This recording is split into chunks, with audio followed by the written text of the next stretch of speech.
We have here this morning our final keynote speaker, a terrific colleague but an even better friend of mine, Elaine Ho. She's recently been made associate professor in the geography department. I always say she's a rising star, and she thinks I'm mocking her, but I'm actually bloody serious. She is fantastic. Her scholarly work is an incredible inspiration. It touches upon multiple topics of migration, I guess citizenship, feelings of belonging. It speaks to questions in Singapore as well as to bigger questions within Southeast Asia. And part of that she'll bring together in her talk, which she will no doubt also talk about her most recent publication, her most recent book, which I believe just won a big prize. And as a geographer, it must give you particular pleasure that it was in the category of sociology, which also kind of is telling what flexibility there is in the different categories. But without much further ado, I'm just going to give the floor to Elaine. Welcome, Elaine.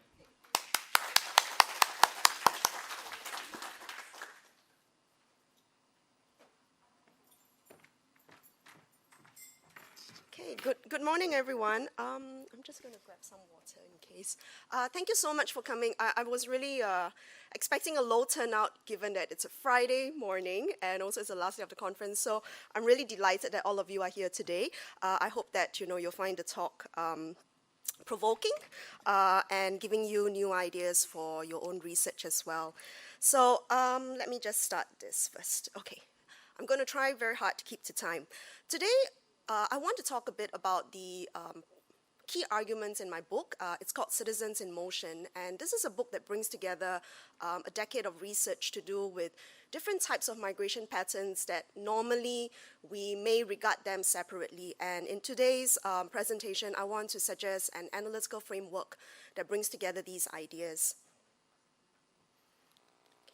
So Citizens in Motion, in essence, it's a book that argues that rather than studying emigration, immigration, and remigration in isolation, as has been the case in much of migration studies, in reality, these different migration patterns take place simultaneously in a migration site, as well as connecting migration sites. So the book's core argument urges researchers to give attention to the multi-directional features of migration. And in doing so, the book argues it will help us illuminate citizenship politics within a site, as well as connections across site. So what does this achieve conceptually? Conceptually, such an approach draws out the significance of territory and time, two concepts which are key to geographers. I'm very pleased that the sociologists have found that these ideas are also relevant to their work.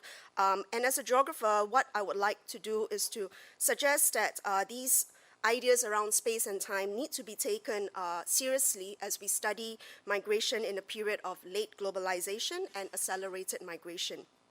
So the book takes Chinese migration as the starting point to analyze multi-directional migration as it forges citizenship constellations that link nation building and citizenship in both origin and destination countries. So the term citizenship constellations is one that was introduced by political theorist Rainer Bauberg, and I build on it to extend my arguments on migration and citizenship in the book. So I just want to acknowledge his prior work. The book observes that the Chinese abroad, which I take as my starting point to analyze these trends, the Chinese abroad are caught between two worlds, regarded by China as co-ethnics that should serve the ancestral land, while at the same time, the countries they reside in, be it Singapore, Canada, or other countries around the world, these countries also seek to cultivate and mobilize their national identity and loyalty. So as scholars of overseas Chinese studies have long argued, the Chinese diaspora is a contested term. It's also heterogeneous, and the Chinese abroad have adopted a variety of languages, cultures, and national identifications. So this map illustrates patterns of Chinese migration in Southeast Asia alone. But such complexity is enhanced when we consider the multiple sites of origin and destination amongst the Chinese abroad. So the book makes three further observations. First, it argues that remigration trends are important for us to take note of, and in addition, remigration reverses origin and destination sites. Second, countries experience immigration and emigration simultaneously. This is what I refer to as multi-directional migration patterns. And third, states in these countries seek to enroll both types of migration into nation-building projects. So my first observation on remigration's reversal of origin and destination sites is built on transnationalism scholarship, but it also extends it because the book argues that transnationalism scholarship has focused attention on the links between so-called sending and receiving countries. But the book highlights that such frames of reference, including what counts as home or destination culture, needs to be reconsidered in light of remigration patterns. The second and third observations on multi-directional migration and nation building leads me to develop a wider argument on what I call cognitive taxonomies. The book argues that much of migration and race scholarship has focused narrowly on race, in inverted commas, and ethnicity. And the book seeks to bring to view other axes of difference, such as to do with the intersectional effects of axis of identity to do with nationality, where you come from, your period of migration when you came, and the notion of 素质, a Chinese term which can be roughly translated as human quality. I will elaborate on each of these in due course. So just for some context, as I mentioned, my research draws on a decade of fieldwork in China. For short, sometimes I refer to this as the PRC, okay? And I focus in particular on the migration trends that connect Chinese migrants to Canada, Singapore, and also Myanmar. I conducted participant observations, semi-structured interviews, and textual and visual analysis in these fieldwork sites. The book itself is based on 4 key chapters, developing arguments, first on China's diaspora outreach, historically as well as today. Second, on Chinese remigration across the life course, using the case of mainland Chinese migration and remigration between China and Canada. Thirdly, temporal framings and immigration hierarchies. For short, I refer to this as the periodization of migration. And these become apparent when we juxtapose immigration and emigration debates in a country like Singapore. And lastly, the multi-directional migration patterns we see in China today that draw out the spatial politics of membership and difference. So let me briefly cover the first 3 sets of arguments before developing a fuller argument on the last chapter. And you will see that the last chapter builds on the key arguments in the preceding 3 chapters as well. So the first chapter is based on research that I started to do around 2010. So in 2010, while I was doing research on mainland Chinese immigration and remigration between China and Canada, I was rummaging around in the library in China. I shan't mention which library specifically, but I came across this news article that drew my attention because it described the 84 mini United Nations in China, and it made me curious, what was this article referring to? So as I slowly came to realize, it was referring to the Huaqiao Nongchang, okay, so which I will roughly translate as the overseas Chinese returnee farms. So these state-owned farms were established to house the ethnic Chinese who had been expelled from Malaya, Indonesia, and Vietnam from 1949 for their communist beliefs or because of ethnic persecution. So this finding led me to investigate what I call in the book ethnically privileged migration in China. And this term draws on earlier work that has been done by other scholars, which I expand to this case, which I found out about in China. So these refugees from Southeast Asia, I argue, were relabeled as returnees, even though many had never lived in China before and did not have Chinese nationality. So when they faced distress in Indonesia and Vietnam in particular, the Chinese state at that time had sent ships to Indonesia to repatriate these Chinese in distress. In the case of Vietnam, some arrived by boat and some crossed the land border. But in reality, I think internationally they would have been recognized as refugees, but when they arrived in China, they were labeled as returnees by the Chinese state. And in the book, I argue that by relabeling them as returnees, the Chinese state could legitimize China's diaspora outreach and refugee resettlement policy, which at that time prioritized co-ethnicity despite the impoverished conditions of these Chinese refugee returnees. Through the oral histories which I conducted with the refugee returnees and their children, at the time when I did the research, the first batch or the original batch of refugee returnees were already in their late 70s and 80s. And so through the oral histories, I became increasingly aware of the hierarchies of difference that emerged between the domestic-born and the overseas-born Chinese during that period of time, in particular during difficult political episodes like the Cultural Revolution. I wouldn't have the time to go into detail. The book, I believe, is being passed around, so you can have a look through the book. But essentially, what the book highlights is that the overseas-born Chinese, though they were resettled with privileges in China at that time, they were in fact treated as subjects of reintegration by the domestic-born Chinese who viewed their Southeast Asian heritage, such as their language, their dress, food, and mindsets in a negative light. And this was because of political and social conditions in China at that time, as well as what the domestic-born Chinese perceived as a Chinese identity. The chapter documents the ways in which co-ethnic distinctions manifested and had material effects on the lives of the refugee returnees. The chapter also discusses the transitions to China's current diaspora outreach, which now incorporates more obviously economic calculations, such as reflected in the Thousand Talents program, aimed at attracting overseas Chinese professionals who can contribute to China's development. So overall, what this chapter seeks to do is it draws out how the Chinese state extended an extraterritorial membership to the overseas Chinese, but in conditional ways.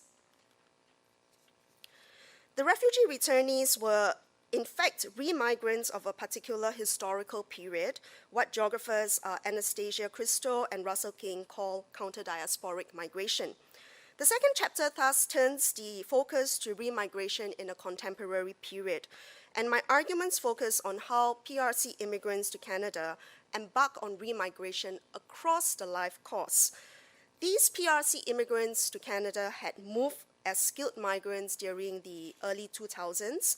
They arrived as a later cohort than the Hong Kong Chinese who had moved to Canada. And this matters because the mainland Chinese observed the challenges that the Hong Kong Chinese had faced when they had moved to Canada. So when these PRC Chinese migrants moved to Canada, they intended to set up new lives for their families in Vancouver, but they faced de-skilling and integration difficulties, lowering their incomes, as well as for the men, impacting their self-esteem. These PRC migrant families evolved into what anthropologist Aiwa Ong has termed astronaut families, whereby a family member, usually the husband, would commute between China and Canada for work, while the rest of the family remains in Canada, usually for the sake of children's education. What distinguishes my study from them, the earlier work on astronaut families, is I found that amongst the PRC Chinese migrant families, once a family member acquires Chinese citizenship, the whole family would relocate to China to maintain family unity whenever possible. These migrants I interviewed had observed the strains on transnational familyhood, divorces, estranged parent-child relations amongst the earlier cohorts of migrants, and they expressed that they did not want to go through it too. But these PRC migrants had already become Canadian citizens, at least one member of the family, and what it meant is legally when they re-migrate to China, they were in fact treated as foreigners or immigrants in China, resulting in resettlement difficulties. So conceptually, the book argues that remigration reverses the directionality of movement between countries, switching the sites of origin. So in that second part of migration, the remigration story, Canada had become the site of origin, whereas China had become the destination country. As Canadian citizens in China, the PRC migrants had legal, material, many still had property in Vancouver, and they also had sentimental identification with Canada, becoming what I call Canada's secondary diaspora in China. And this is a term which a Canadian scholar, Guo Shibao, first used. And again, I expand on it in my study on mainland Chinese migrants and their remigration. So what stands out in this case is their intention to move the family unit back to Vancouver once again later in the life course. So in other words, the so-called return to China was not permanent. It was seen as a temporary strategy for the migrants to recuperate their economic losses, as well as for the men in particular to recuperate their self-esteem, which had been damaged with de-skilling experiences and integration difficulties while they were living in Vancouver. The mainland Chinese families also expressed that they intend to remigrate, perhaps when the parents retire or they no longer need to make a living in China, or when their children are of older school-going age, so that their children can receive an education in Canada. So in this chapter, what I wanted to draw attention to was how these mainland Chinese families were juggling their social reproduction concerns in a trans-territorial context across the life course. In the previous chapter, the previous slide, I mentioned that there are earlier and later cohorts of Chinese migrants to Vancouver, Canada. So successive waves of Chinese migration similarly characterize a multicultural city-state like Singapore, the third empirical chapter in the book. And these successive waves of Chinese migration, I argue, result in citizenship contestations between co-ethnics. In the case of Singapore, there are the Singaporean Chinese of diasporic descent, like myself, who are known as the Hua-Yi. Okay, and there's a later group of new immigrants from China now, who are known as the Xin Yimin. They are the new Chinese migrants. So this chapter juxtaposes immigration and emigration debates in Singapore to illustrate how the belonging and membership of locally born Singaporeans are assumed and naturalized, even if they have emigrated and lived abroad for decades. Whereas for new immigrants, such as the Xin Yimin, belonging and membership is always elusive. There exists what legal scholar Catherine Devon calls an immigration hierarchy, which I illustrate in this simplified version or diagram of the Singapore case. In the context of co-ethnic difference, I don't really have the time to elaborate on this immigration hierarchy, but what I want to highlight is that in the context of co-ethnic differences, the vocabulary from race scholarship focusing on visible color difference is no longer adequate to describe and analyze the social processes of differentiation. In a city-state like Singapore, which endorses multiculturalism, both inter-ethnic and co-ethnic distinctions matter.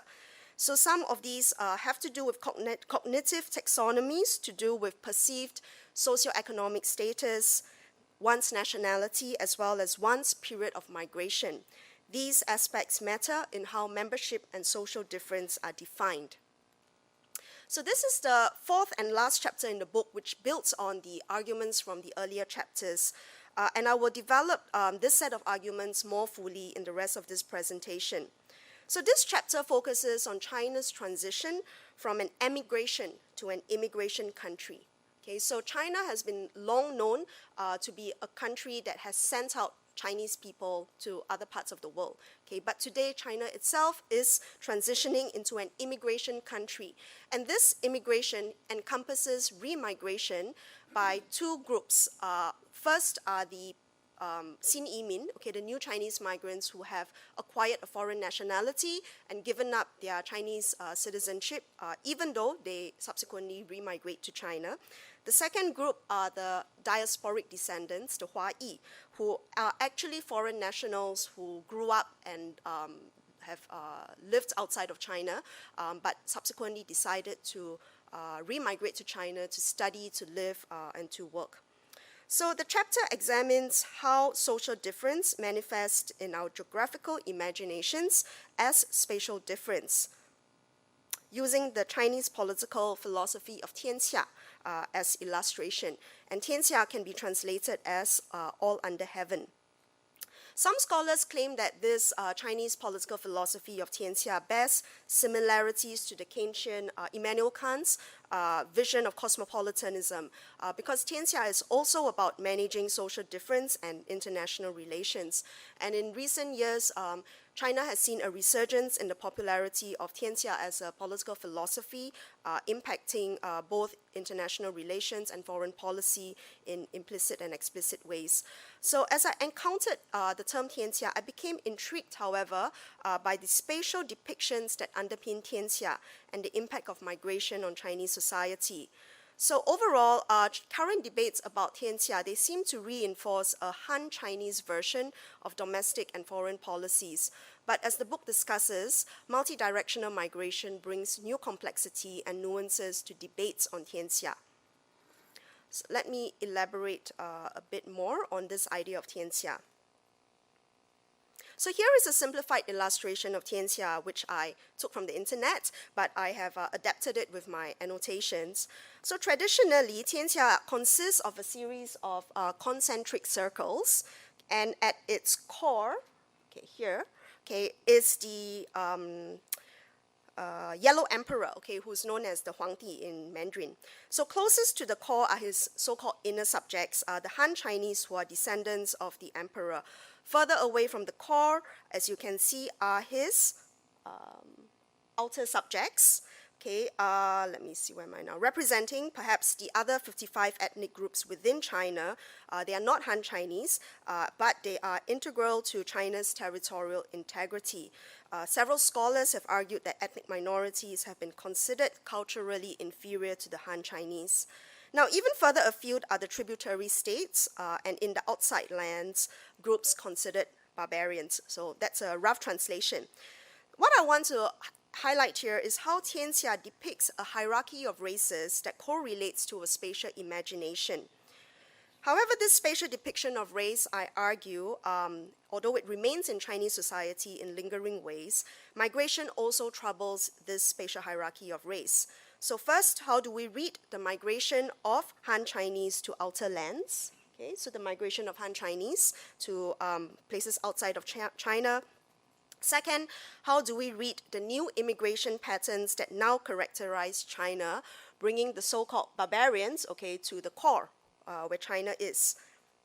And third, sorry, there's no third. So I explore these through analysis of emigration, immigration, and remigration, the so-called, what I call the multi-directional patterns that characterize China today. Let me start with how the Chinese diaspora is changing. So the old diaspora, people like myself, okay, we continue to be seen by China as ambassadors in our countries of residence. So for example, the Chinese in the US, Europe, and Southeast Asia. Distinct from them are the new Chinese migrants, the Xin Yimin, which China studies scholar Paul Neary has argued symbolizes the soft power through which Chinese developmental models and values can be exported abroad. Han-Chinese co-ethnicity has been privileged during diaspora engagement traditionally, as I noted in the first chapter. But how is this changing given new emigration, immigration, and remigration patterns related to China?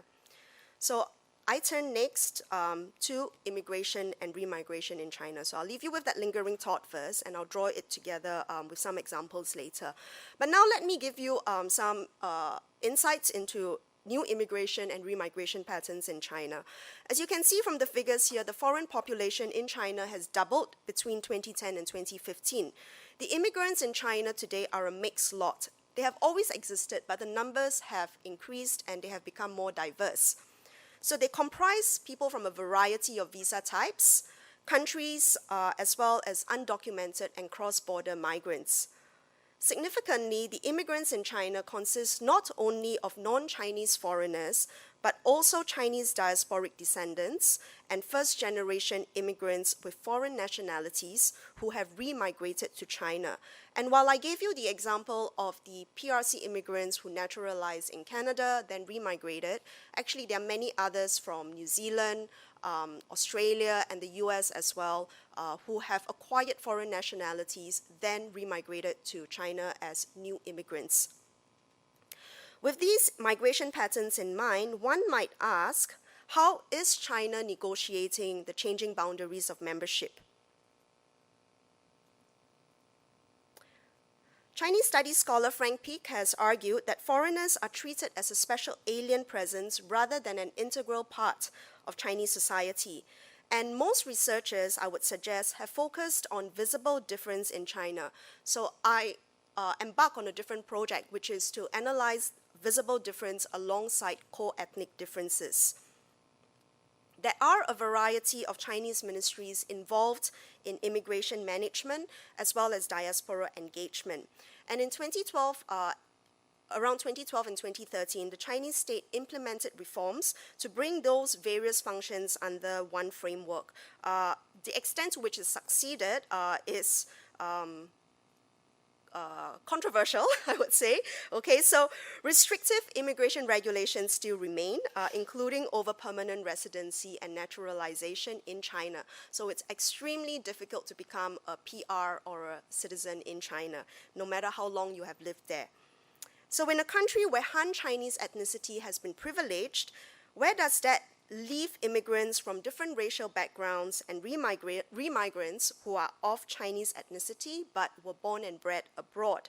So there are questions that remain over software to do with belonging and membership. And I also ask in the remainder of this presentation, how about the ethnic minorities in China? How has migration impacted them? So I want to turn now to a set of arguments about what I call alterity and fraternity. Okay, simply put, alterity refers to social difference, while fraternity refers to membership. I like to play with words, they rhyme, so therefore alterity and fraternity. Okay, the book argues that alterity and fraternity are two sides of the same coin. They coexist. While migration studies and race scholarship has tended to focus on inter-ethnic difference, as I mentioned, I suggest that inter-ethnic and co-ethnic difference needs to be analyzed in conjunction in migration societies like China. The vocabulary of racial difference is inadequate to capture the nuances of co-ethnic differentiation.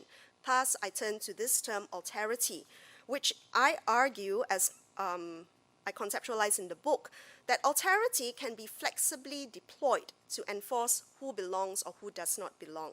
So the first characteristic of alterity is the flexibility associated with it.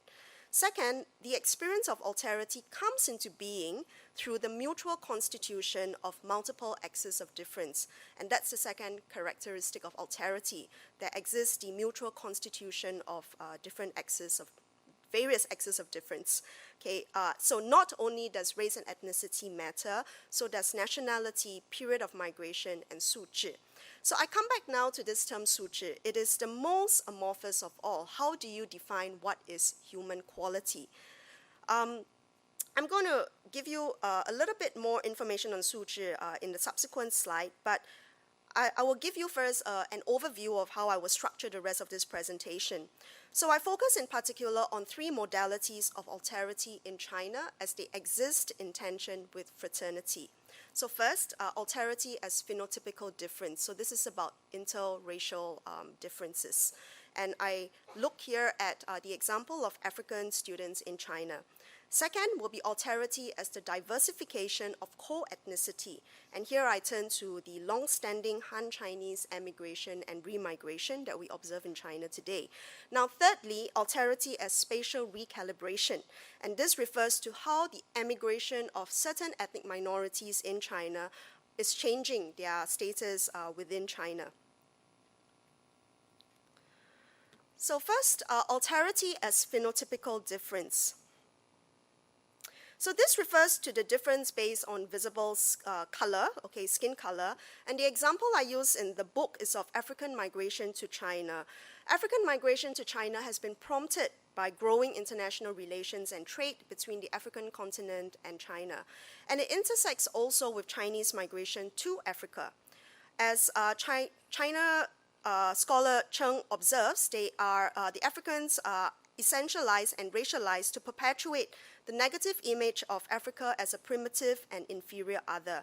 And such attitudes filter back to China through personal communication, social media, and Chinese return migration. So for the Africans in China, how this coagulates is that it makes it difficult for them to gain social acceptance. And I provide several such examples from my own field work. But here in this part, I want to use the example from a popular dating game show a couple of years back to illustrate my arguments. So Fei Cheng Wu Rao is a dating game show where female contestants quiz a bachelor to assess their dating potential. What is unique about this game show is it features contestants from a variety of nationality and ethnic backgrounds. Fei Cheng Wu Rao illustrates the Chinese public's fascination with alterity as phenotypical difference, visible skin color.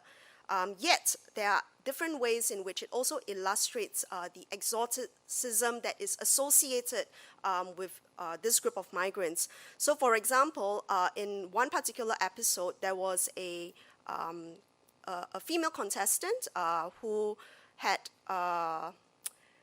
when she was being introduced by the game show host, he described her as someone who's as irresistible as dark chocolate. I think he meant that as a compliment, but to some viewers, it was an inappropriate remark based on her skin color. So in another episode, a follow-up episode, there was a male contestant who, also from Africa, who joined the game show, and he said that he had joined it because he wanted to get to know and to date this female African contestant. But she turned him down, okay, by saying that African women like me, we've seen the world, you know, and we want to basically date better men, in particular Chinese men. So I think these episodes illustrate the type of stereotypes, you know, that are being circulated through media such as this, reinforcing certain racialized stereotypes. At the same time, however, the Chinese public's fascination with alterity as phenotypical difference exists alongside ways in which Africans in China are dehumanized as so-called black ghosts. In particular, reports of crime and illegality in places like Guangzhou. In a different TV commercial, okay, the one at the bottom left, okay, this commercial was about how it's a commercial, I think, for laundry detergent, yeah. And the commercial depicted how this African male wanted to seduce, right, the Chinese woman, but she was not reciprocating his advances until he jumps into the washing machine and emerges as a Chinese man. So again, you know, these kinds of illustrations suggest, right, that there is this hierarchy of races that exists in the Chinese public's imagination, all which is being reinforced through images that are circulated through media. And I think more importantly overall, what the book argues is that regardless of how long these African migrants have been in China, they are seen as inassimilable because of their so-called poorer 素质, human quality, partly premised on their skin color, but also the developmental associations of the African countries they come from. And I provide several more examples from my own fieldwork with African students in China that supports this set of arguments.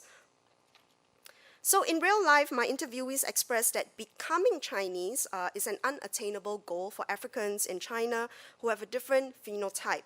So no matter how long they have lived in China or how well they speak Mandarin and know Chinese culture, they know that legally as well as socially, they will not be considered parts of Chinese society. So this is, that was alterity as phenotypical difference. Now, existing alongside that, with China transitioning into an immigration society, is alterity as co-ethnic diversification. I'm not sure if I will be able to play this short video. Maybe I'll try. Oops.